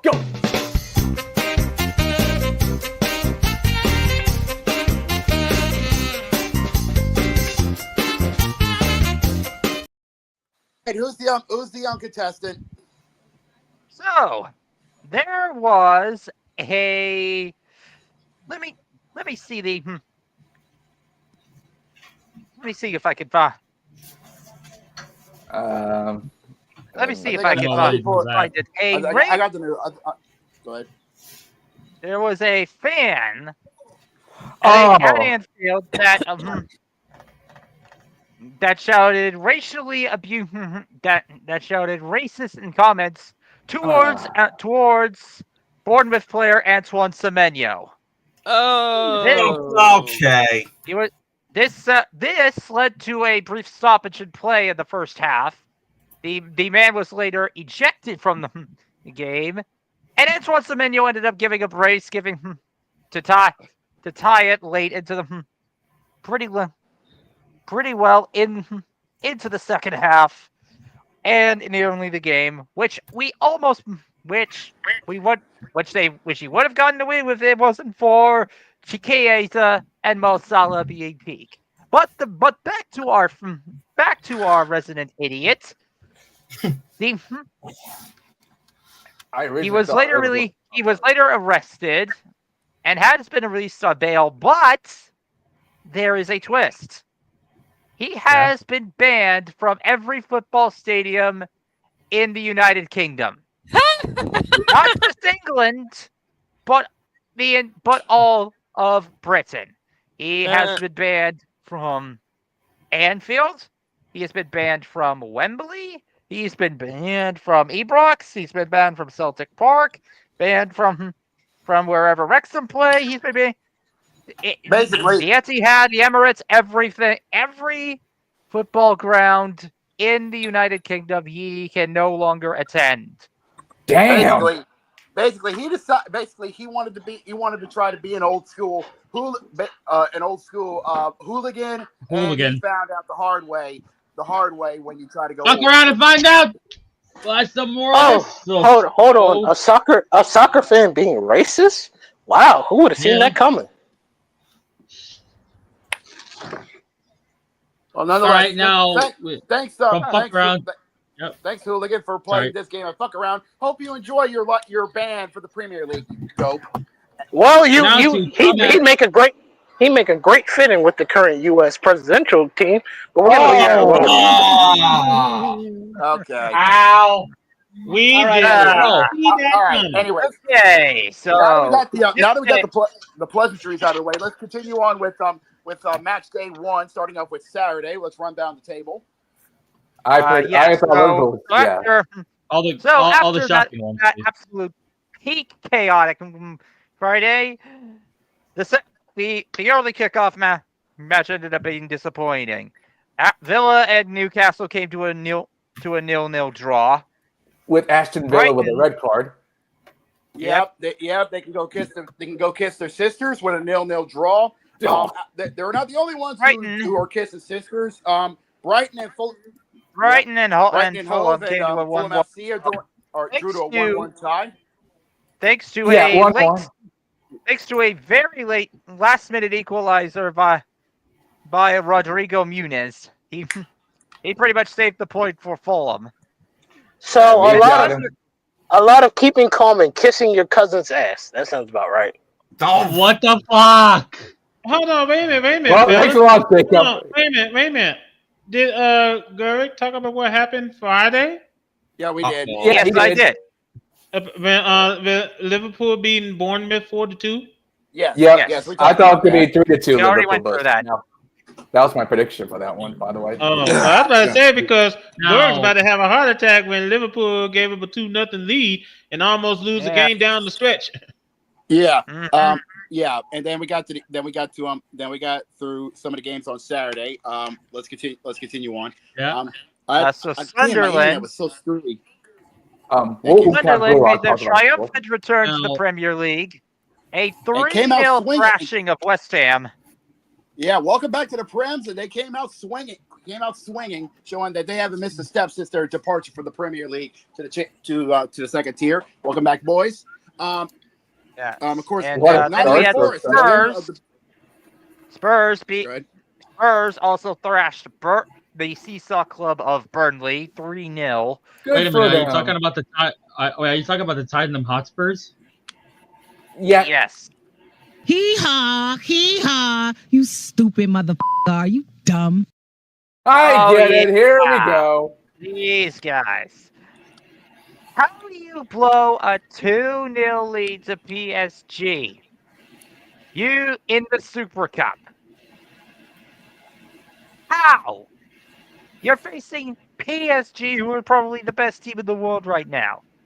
No fucking shit that's going to happen to you. Oh my God. Yeah, so Spurs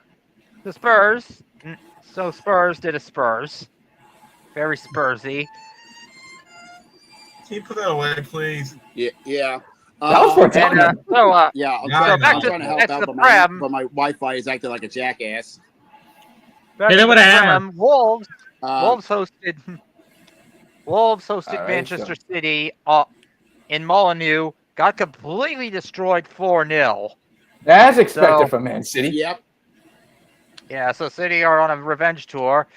On Sunday, we had a 0-0 draw between Chelsea and Crystal Palace. Go kiss your sisters, gentlemen. Sorry, Matt. They need a lot of work because it was a bad. Nottingham Forest kicked off the season, continuing where they left off last season. Beating the Bees of Brentford, 3-1 was the final. There you go, the Bees of Brentford. Yep, and Nottingham and Manchester Man U hosted Arsenal 1-0 loss in a absolutely pitiful set piece. I really wish Hitkin was here right now. Right now, Sam tells me he's doing like work and or business stuff. That's respectful. That's that's true. Yeah, so and then rounding out the match day 1 festivities. The main event. Made their return. Yeah. Made their return 1-0 over Everton. I thought it was gonna be a draw, but I thought Leeds United was gonna pull it off. No, I thought it was Everton could have won, but yep, Leeds United proved us wrong. They win it 1-0, like Gurok says. And now let's go to what's going to happen in next week's Premier League, boys. So the weekend on match Friday. day 2 will kick off. Friday at the London Stadium, West Ham against Friday Chelsea. afternoon. All right, Chelsea, fix your shit and do better this time. It was a disaster. Let's hope you do better. Yeah. Then on Saturday, it will begin with Manchester City hosting Spurs at the Etihad. Oh, this is gonna be a fun ride right there. Oh yeah. And then we have three midday clashes. Bournemouth will be facing Wolves at Vitality Stadium. Brentford versus Aston Villa at the G-Tech. Which by the way, I did not truly realize this until the season began. Brentford, are you trying to get relegated? You hired a guy with zero head coaching experience. Steve Andrews has never coached at any level. Didn't head coach at any level. If they lose again, this could be You're a Premier League team. Are you trying to get relegated? Like, seriously. Again, if they lose, it's going to be a red flag right there. Yeah. They gave up 3 goals in the first half against Forest on Sunday. Oh, God. Yeah. And then also, in that window, we have Burnley against Sunderland at Turf Moor. Let's see, Sunderland could do this. And then rounding up for that evening at the Emirates is Arsenal against Leeds. Better not blew it because it's Leeds United, Arsenal. Yeah. And then on Sunday we'll have Crystal Palace against Nottingham Forest at Selhurst Park. Let's see, Crystal Palace can redeem after that. The officials reversed that decision last game. Yeah, and also that same day, at that same time, Everton will open up their brand new stadium, Hill Dickinson Stadium. Again, they'll be taking on Brighton. So that will indeed be some. It will be, yeah. Indeed, be something game to look forward to. Mm-hmm. And then at Craven Cottage, we'll have Fulham against Man U. Oh God! AEW of Fulham against Man U. And then finally on Monday night, it will be a rematch of the Carabao Cup final: Newcastle against Liverpool at St. James's Park. That might be an interesting Monday football game right there. Newcastle and Liverpool.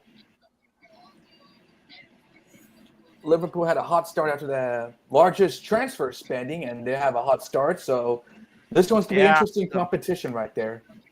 So, yeah. That's going to be match week 2. Yep. And I believe that is all we cover for Premier League. Yep. All right. I think that's all the topic we have here, Carter. All right, then we're going to go ahead and move on to the meat and potatoes of the issue. Yep.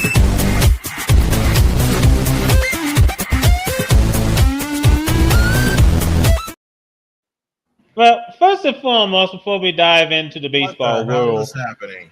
Yeah, I was going to say, first and foremost, before we dive into the baseball world, I've been looking forward to being here going head-to-head next week on this show, so be here, because it ain't going to be pretty. Secondly, over on the baseball world, welcome to the MLB, where for some odd reason, teams just can't hold on to a lead, even if their lives depended on it.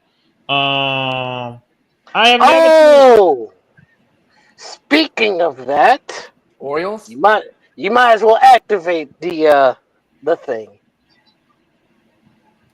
Mets. Hee-haw. You stupid motherfucker. Are you dumb? Oh, wait. Houston, I have questions for you. I have very serious questions for you. Why are you getting outscored 21-5 by the Baltimore Orioles? You are only one game ahead of the Seattle Mariners, and you are out here getting blown out by the Orioles. What are you doing? Jacob? Why do you want the Orioles to make history at your expense when you know every game matters? What are we doing here? I need a rational explanation for that. 21-5? Are you serious? Outscored by the Orioles. In 2 of those games, Houston got blown out. They didn't score a single run. What are you doing? Are you on autopilot now? Houston, we have a problem. Yeah, they do. Over? Do you need to manipulate our signs so you can win a game against the Orioles? Jeez! Jacob? I need an explanation. I need an actual explanation for that. Time roll, please. Dude, Oh, there he is. I was wondering what happened to you. I've heard of shitting the bed when it comes to my Astros, but this is a new level of shitting the bed because And look who's catching up on you. Seattle. At Houston. You decided when you lost your closer because of a hand issue, it's like, hey, we're gonna make sure that we're not gonna do anything else for the rest of the fucking month. You let a rookie in Baltimore have a near perfect game.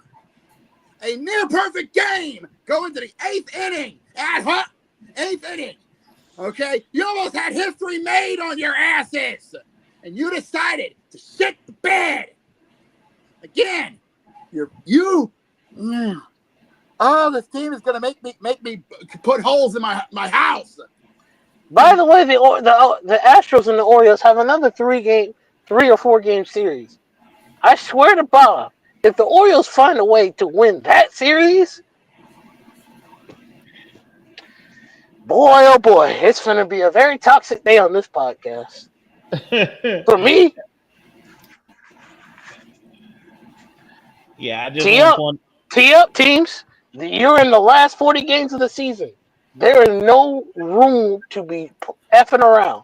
If you're trying to make a point, you better make your point now. Because if the fucking Orioles find a way to make it to the playoffs of the American League, in spite of the fact they're one of the worst teams in the AL, not by a whole lot, considering there's worse teams out there, the Pirates. Yep. But if the Orioles somehow make it to the AL playoffs, I have the right to fully say the AL is kind of trash. Let's see what Hickey has to say for his Yankees. Well, first of all, number one, Matt, I recommend you don't say anything because here's the thing: the Dodgers lost the season series 6-0 to the Angels. Why? I have no idea. I'm not against the Dodgers, but how? Wait, hold on. Are we talking about the Padres?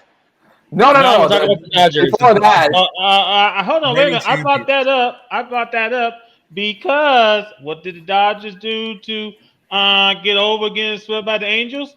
They sweep the Padres right out the door. My face says it all right there. So the little brother returned to form. Yep. The little crap buster back on the track for the Padres disaster. You see why I'm not going to support the Padres yet. Here's the Don't problem. get that whole film in your system yet. Here's the problem. Aren't the Padres still like a playoff team? Yeah. They're still in a wild card spot. Like, what are we doing? What are we doing here? Right. Why are teams laying off the gas at the worst time to lay off the gas? August is almost over, and the parties are starting to get slumped already. Hold on, you can say that again because last night, this actually happened. Yeah, Padres are 2 games behind the Dodgers. Yeah, I was about to say this happened last night. The Rockies beat the Dodgers last night. So you're telling me the Dodgers swept us and you lost to the Rockies? What?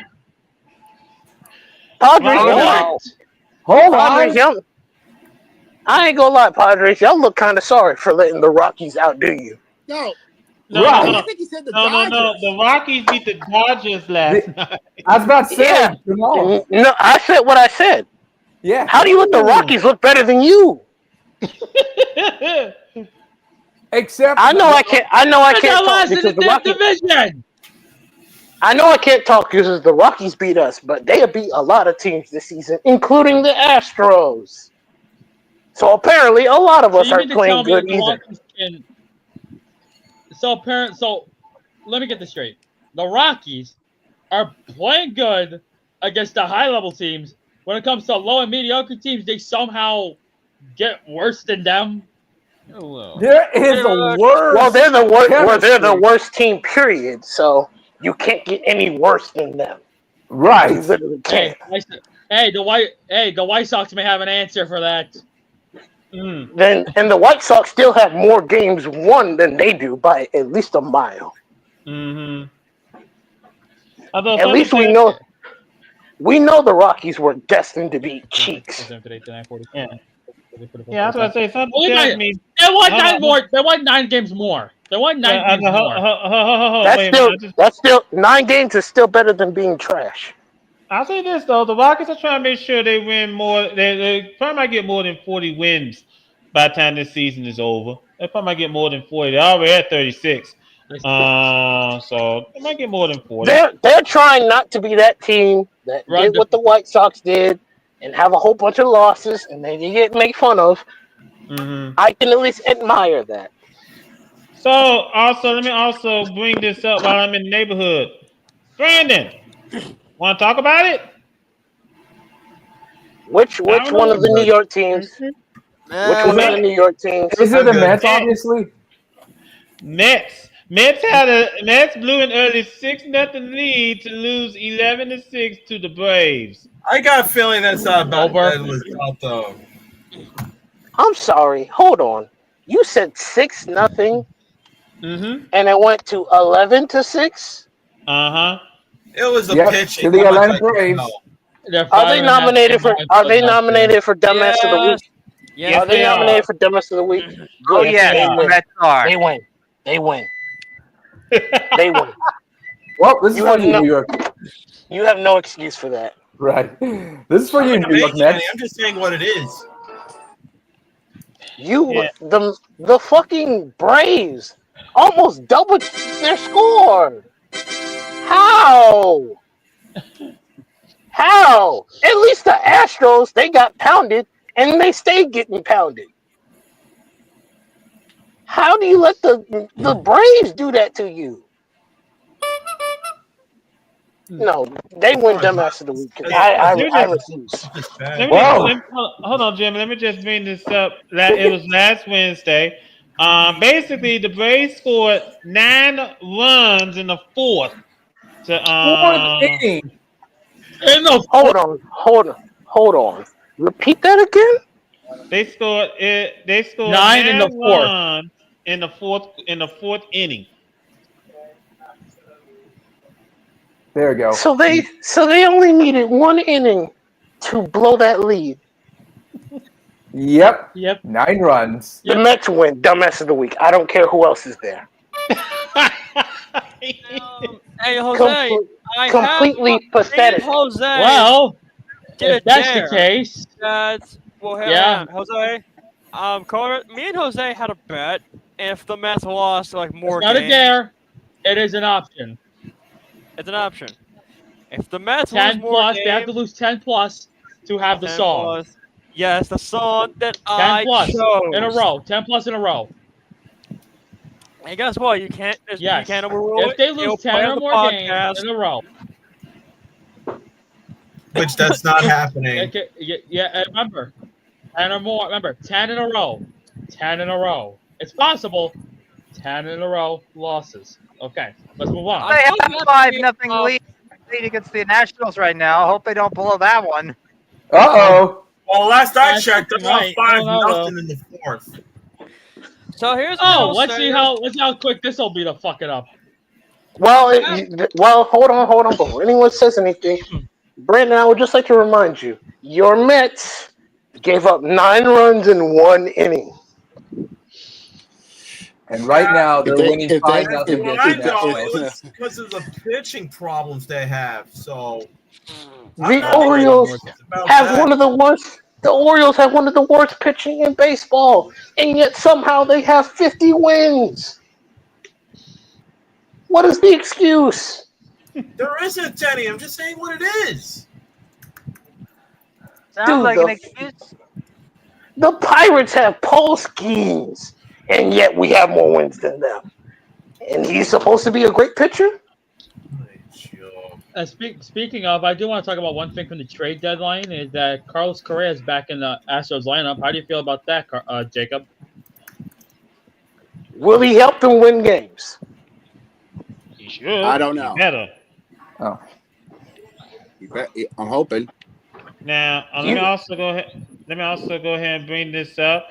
I also was on that list was the Cincinnati Reds because I just what part of keep your foot on the fucking throat that these teams just don't understand. Considering that all of it. I'll give them a pass because they did end the Brewer streak, so they can have a pass. True. Yeah, they had in one game they had an 8-1 lead, and then they ended up giving up 9 unanswered runs to lose to Milwaukee 10-9. Wait a minute. Did they give up those 9 runs in 1 inning? No, they did not give up 9 1 inning. They don't. Good. The Mets still win because I was going to say, speaking of the Brew Crew, we actually had doing good. We have to face them in a doubleheader today because he and the Brewers beat y'all asses. No, we beat them today. Yesterday, Milwaukee beat the Cubs 7-0. In the first game. Hold on. And the second game had to be postponed until today.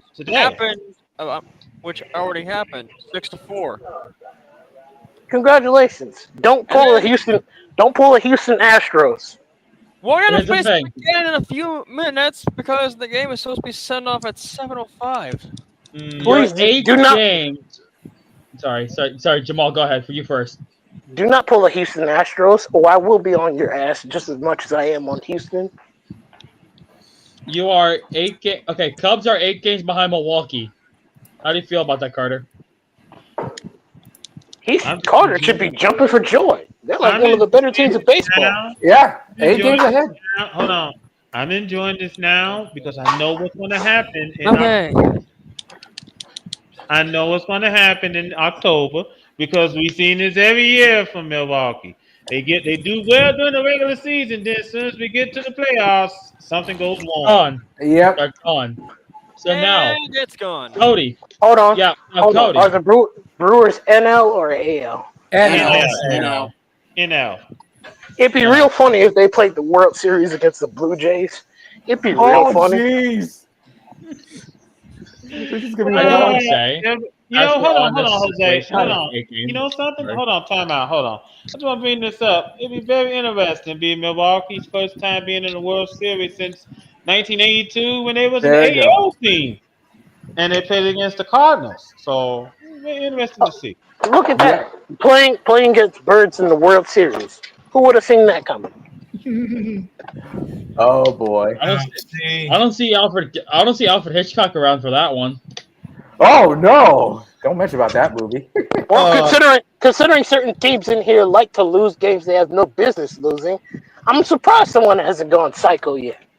So I probably need to get ready to check into the base motel soon. Now, back to what I was saying about the eight games. Cody, Go you're ahead. 8 games behind. Cody, you're 8 games behind Milwaukee. Do you expect Yes, I know. anything out of the Cubs or no? If they can win some of the games, then I can be happy. To shorten out the distance, you have to hope that Milwaukee loses some of those games as well to shorten that distance. Speaking of distances, Jacob, Seattle's a game and a half behind your ass. Are you sweating bullets yet? I already said all this earlier. Yeah. There's nothing I could say that would remedy the fact that you are a game and a half ahead of Seattle, and you choose to let the Orioles dog walk you. And the one time you beat the Orioles, you only beat them by 1 run. Yeah. And again, Lock in. Right. Well, hold on, fellas. We're gonna go ahead and head on out to the games tonight. But first and foremost, as Cody brought up, I was about to say, as Cody has brought up earlier today in the day-night doubleheader, the Cubs did beat the Brewers 6-4. Game 2 is supposed to get underway in later on this evening. So anybody got any liquor? Coming right up. Yeah, go ahead, Matt. There's a reason I say that. Now, we got going on right now over at Comerica Park. We got the Tigers and the Astros in the top of the third. Tigers, Astros, they both need a win to keep their distance apart. Well, for actually Detroit, they can lose. Detroit's fine. Yeah, Detroit's fine. If they lose one game, this is nothing because they're like what, 8 games behind? 8.5. It wouldn't hurt, but hold on. I said it wouldn't hurt, but they do need to keep winning to make sure they stay far ahead of Cleveland. Going to the bottom of the fourth. Yeah, I was 7 in the last 10, and yeah, I was about to say going on in the bottom of the fourth over at Lone Depot Park. The Cardinals lead the Cardinals lead the Marlins 4-2. Did we talk about the Pittsburgh game? We're about to get ready to hit to it. Top of the fourth over at PNC Park. The Blue Jays lead the Pirates 5-1. Going on. Well, what's that about Paul Skeens again? Yeah, I don't think he's pitching this evening. And then Jose, it looks like your Yankees and the Rays are on a delay. Is it raining in New York? It's in Tampa. Mitch Keller is pitching for the Pirates. It's in Tampa. It's in Tampa. And it's in the rain delay down there in Tampa. Yeah, in Tampa. Anyways, Jacob, continue. Yeah, Jacob, continue before I go. As I was saying, over at Nationals Park, bottom of the 5th, the Mets are having their way with the Nats 5-0. That game's heading to the top of the 6th now, Jacob. The game's heading to the top of the 6th. This game's headed to the bottom of the 4th over at Citizens Bank Park. Phillies lead the Marlins 3-1. Citizens Bank Park. Yeah. Meanwhile, bottom of the 3rd over Boston and the Orioles are getting at it. Bottom of the 3rd. Yep. Sorry. Over at Truist Field, Braves lead the White Sox 2-1 in the top of the 3rd. This game just started over and at just beginning Athletics between the Twins and the Athletics going to the bottom of the 1st. Twins going up to bat. No, this game's headed to the top of the 2nd now. The first inning just ended. Okay. You're good. Now at Target Field, it just started. Athletics and the Nuclear Twins have started. No runs yet. I think that was brought up already. Oh yeah. Now over at Kauffman Stadium in the top of the 2nd. By the way, over at Kauffman Stadium in the top of the 2nd. We tallied one between the Rangers and the Warriors. You got it. Kauffman. Yep, Rangers Royals 1-1. Now, in the games coming up later on this evening, hold on, gentlemen. Yep. In the games coming up later on this evening, first and foremost at the top of the hour, back over at Wrigley Field for round 2, we got the Brewers and the Cubs. You already talked about it. Doubleheader. No, he's already talked about the. Yeah, this is round 2. This is the second game of the doubleheader. Yeah. Then at 8. Then it's well, you 8, did, Cody. Then So. at 8. We talked about Dodgers and Rockies. Okay. Now, help us out, Rockies. 840, Coors Field, Dodgers and Rockies. Yeah. Also, over at, hold on. Yeah. Reds and Angels. Hold on. Over at Angel Stadium in Anaheim, we got the Reds and the Angels. Battle of the color reds. They're both almost the same record. I said almost. Yeah, Not they exactly pretty much almost the same color. You don't pay that much of attention. Now, I don't pay attention, honestly. Well, let's move on. Now, also over at Chase Field, over in Phoenix, we got the Guardians and the Diamondbacks. You know something? Diamondbacks need to shut the fuck up. Yeah, I was about to say. Arizona needs to do something. They need to do something quick. 60-16, 6 is not a place where you want to be right now. Yeah, that's not good. Guardians need to close the gap with Detroit. As they're 8.5 games behind. Distance and all right, then. Exactly. And to close that, I'm about to say, to close out the games this evening, ready for another round of Cali ball? Because we got the Giants and the Padres. Yep. And Pivetta is pitching for the Padres. Now, I do want to say this. Yep. Now, I do want to say this since I was going to get into this in terms of standings. Matt, you are 2 games behind the Dodgers. You need to hope that the Dodgers lose today and you win against the Giants. You think that's going to happen to shorten this by 1 game? It's impossible for the Padres since umpire blew up the call from Xander Bogaerts' home run, which killed our Padres' expectation to win. They lost 4-3 against the Giants. They didn't close out so far. Ryan O'Hara, I believe, helped us out, but the team didn't help us through the game so far. So there's a possible chance that Padres can turn around tonight, or else the Dodgers will find a way to turn around against the easy Rockies. They don't blew it since last night, if you all remember. Then the Padres will be fine. All right, then. Well, we're going to go ahead and get ready to close up shop here. So, give me a sec here. Bring in Damien or Maddie, whatever the cat's name is.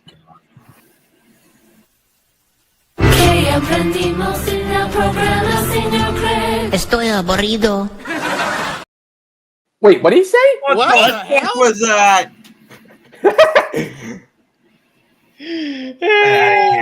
Since when did Leave in the house of torture. What did you say, Jacob? Since when did the cat learn Spanish? I don't know. ¿Cómo es estás? To be honest, to be fair, I think it might have Frank, pissed I do off want to say Brandon. this. Yeah, I was about to say. I think it said something about the burrito. Yeah, that's what I think it said something about the burrito. Fair. Yeah. It says, where can I get a burrito or something like that? Yeah.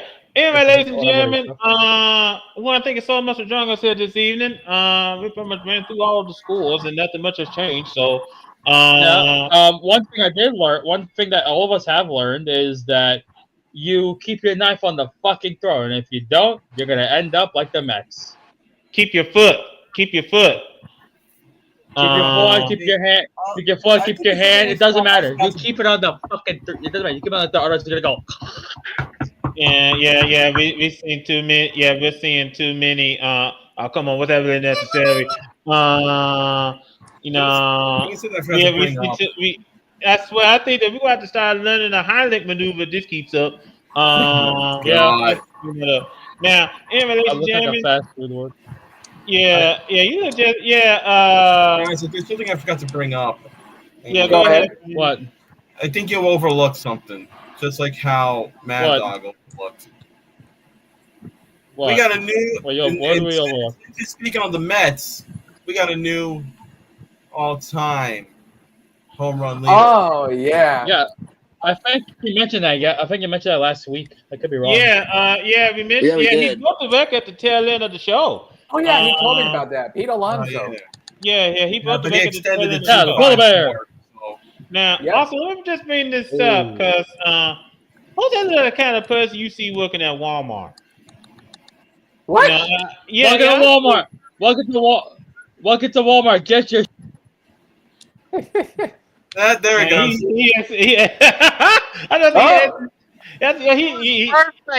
Someone listened too much of Jeff. No, not really. I haven't listened to him in like freaking months. I've been listening to a lot of infected music, and that's about it.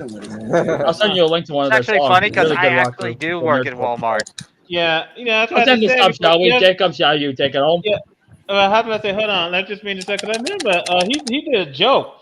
Jeff Donnelly with his puppet Walter, and he said, "What? And why what be your opening greeting?" Oh, yeah. But can we finish this podcast? Cause I gotta do something. Yeah. Okay then. Yeah. Welcome to Walmart. Get your shit and get out. Have a nice day. Ladies and gentlemen, Walmart in Northwestern States is gorgeous. Ladies and gentlemen, thank you so much for joining us here on our podcast this evening. I don't want to. Trust me, I didn't want Slithers to get annoyed because he gets annoyed pretty easily.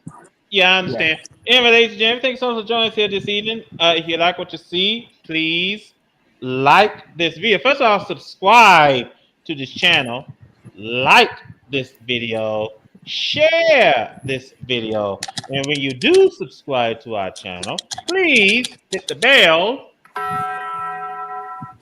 so that you will know whenever we stream. I want to thank Jeffrey. I want to thank Jamal. I want to thank Gurrick. I want to thank Matt. I'll be looking forward to Hit Kid and me facing off next week. That should be most intriguing. I want to thank Cody. I want to thank everybody for joining us here this evening. It's been your shows. Friday is the last day we're going to accept. Try to get folks to add into our fantasy league after Friday. That's it. We're shutting the door. Doors are closed, and we'll be getting ready for our draft. So TikTok boys, time's ticking. Yep. Because next Tuesday is going to be our draft. It's going to be our draft special. So if y'all want to join in under the fun, come on down. Come on in. Matt, you want to join in the fantasy league? What? Oh, nah, I'm good. Thank you. It's lots of fun, and it's for bragging rights. Yeah.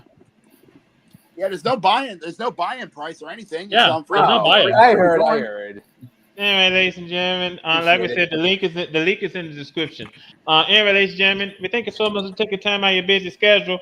Go ahead and take us home, Jacob. Thank you very much. Yes, man, this episode was something to say the least. But safe to say, this month is turning out to be one for the month to say the least. And it's safe to say we're going to be having a lot of fun. To say that it's fun once we get to September, and we're just about to get there too. We're now, and like I said, the countdown is on. We are now 11 days away from kickoff to college football. Unless you are following week 0, then we're just 5 days away from week 0, of course. Then, of course, the NFL is still doing their preseason. We're just a couple weeks away from kickoff there as well, which means our fantasy football is about to kick off as well. So, like I said, you only got a couple days left to sign up. We only got 2 slots left. We ought to join in and have some fun with us. And, of course, baseball is doing their thing, and they're getting set up for the playoff pushes in September, because once September rolls in, there's no turning back on this train. Someone's getting their Ubers and someone's getting their tickets, I'm telling you.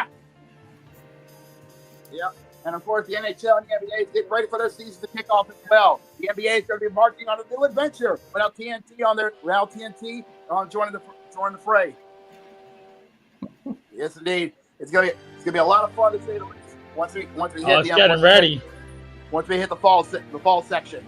But trust me when I say that we ain't done yet. We're 12 away from the big 200, and it's gonna be a lot of, and it's gonna be one for the record books. I'll tell you that much.